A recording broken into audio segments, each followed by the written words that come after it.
Hello everyone, my name is Carrie. I'm a librarian with the Elyria Library. Today I am going to show you how to make bookmark book monsters.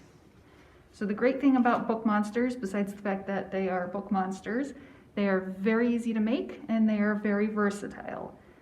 I'm sure you're like me, and when you set a bookmark down you completely forget where you left it, so it's a good thing that these are easy to make. All you need is cardstock. So you can use plain cardstock, you can use pattern cardstock.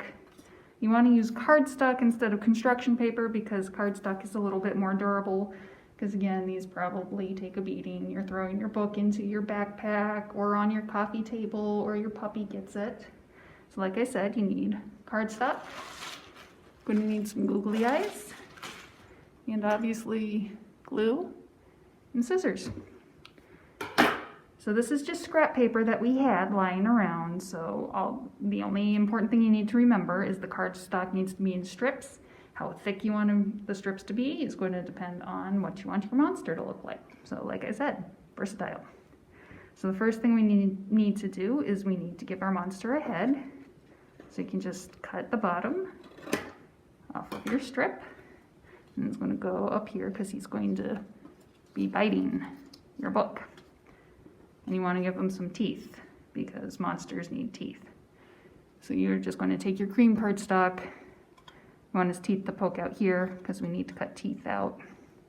Don't glue it yet because it'll slip and slide everywhere when you glue it.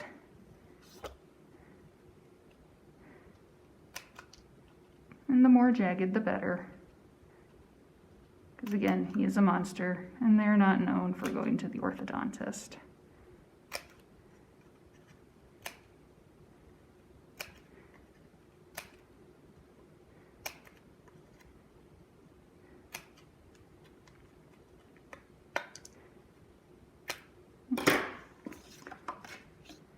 Alright, so now that you have his teeth cut out, I'm going to glue his teeth on.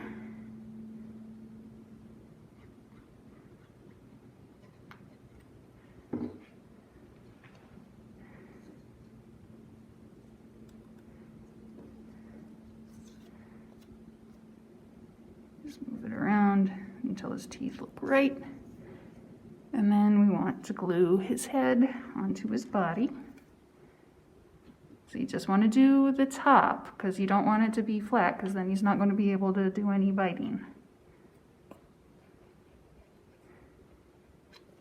Alright.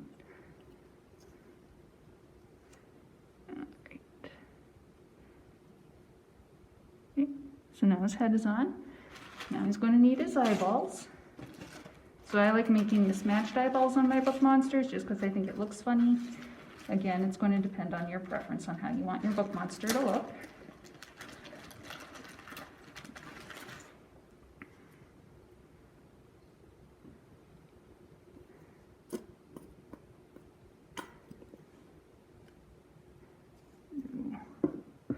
One eyeball and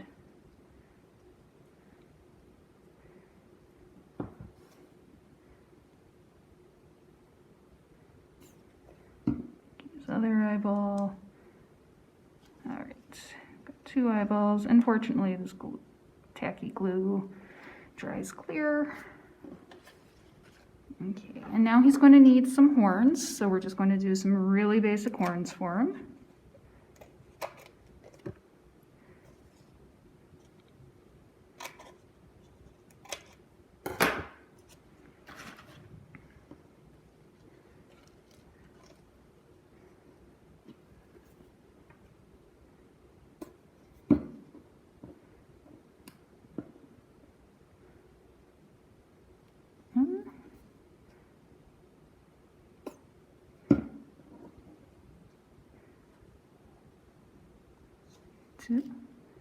And you can give him another row of teeth if you want him to look like he's, really fierce.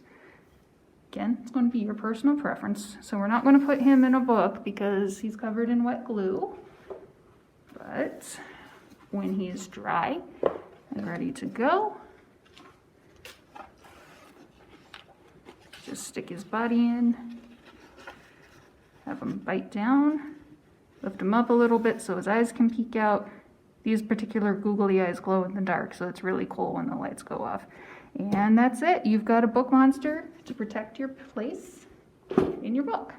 So if you don't have any cardstock around the house and you don't want to go buy any, you can go to the central branch between February 18th and March 3rd. We will have kits available that will have the cardstock and the googly eyes. Or you can call any of the open branches and reserve a kit, and we'll send them there just like a hold. So thank you for watching this video about crafting book monsters. Feel free to check out the other library videos on our YouTube page, and have a great day. Thank you.